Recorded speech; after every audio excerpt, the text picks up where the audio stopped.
দূর থেকে দেখেছি পূর্ণিমা রাত আমি, কখনো আমার ঘরে জ্যোৎস্না ফোটেনি।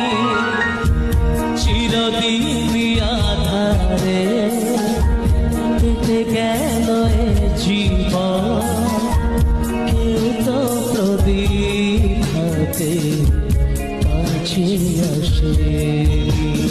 দূর থেকে দেখেছি পূর্ণিমা রাত আমি, কখনো আমার ঘরে জ্যোৎস্না ফোটেনি। চিরদিন আধারে কেটে গেল এ জীবন, কেউ তো প্রদীপ হাতে